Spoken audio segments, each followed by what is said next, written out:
மார்வலை யாருக்கு தான் பிடிக்காது? எக்கச்சக்கமான ஃபேன்ஸ் மார்வெல்ஸ்க்குன்னு குவிஞ்சிருக்காங்க. அதில் one of the famous character தான் வந்து பார்த்திங்கன்னா நம்ம ஸ்பைடர்மேன். ஸோ மொத்தம் 3 வேரியன்ட்ஸ் ஆஃப் ஸ்பைடர்மேன் இருக்காங்க. டோபி, ஆண்ட்ரூ அண்ட் அந்த வகையில் டாம் ஹாலண்டும் இருக்கார். ஸோ இப்போ புதுசாக டாம் ஹாலண்ட் அவரோட ஸ்பைடர்மேன் பிராண்ட் நியூ டே அப்படின்னு ஒரு படம் ஒன்று ரிலீஸ் ஆக போகுது. ஆக்சுவலாக இந்த படத்துக்கு ஏகப்பட்ட ஹைப் இருக்குது அப்படின்னு கண்டிப்பாக சொல்லி ஆகணும். முக்கால்வாசி பேர் இல்லை, இந்த ஊரே கிட்டத்தட்ட ஏகப்பட்ட பேர் brand new day update, brand new day update, brand new day update அப்படின்னு கேட்குற அளவுக்கு இருந்துச்சு.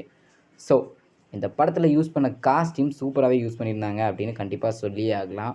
இந்த படத்தில் யார் நடிக்கிறா யார் நடிக்கலை அப்படிலாம் பார்த்தா எல்லாமும் செட்டில் தான் போய் நிற்கான். யாரெல்லாம் நடிக்கிங்க அப்படிங்கிற ஒரு விவரம் கூட நமக்கு தெரியாத அளவுக்கு அந்தளவுக்கு அவங்க ஆடியன்ஸை ஏமாத்துறாங்க மார்வல். ஸோ பிராண்ட் நியூ டேவோட ரிலீஸ் டேட் கன்ஃபார்மாக எல்லாருக்கும் தெரிஞ்சது தான். பட் ட்ரெய்லர் வந்து பார்த்திங்கன்னா மார்ச் மாதம் ரிலீஸ் ஆகும் அப்படின்னு ஒரு ரூமர் போயிட்டுருக்கு. ஸோ மார்ச் மாதம் ரிலீஸ் ஆகுமா, ஜனவரி மாதம் ஒரு டீசர் மாதிரி ஒன்று விடுவாங்களாம் அப்படின்னு சொல்கிறாங்க. ஸோ இதில் இன்னொரு விஷயம், டாம் ஹாலண்டுக்கு வாய்ஸ் கொடுக்க போது சேஞ்ச் ஆகும் அப்படின்னு பேச்சுவார்த்தையும் நடக்குது. எது உண்மை அப்படின்னு எனக்கு சத்தியமாக தெரியல. உங்களுக்கு தெரிஞ்ச கமெண்ட்டை சொல்லுங்கள்.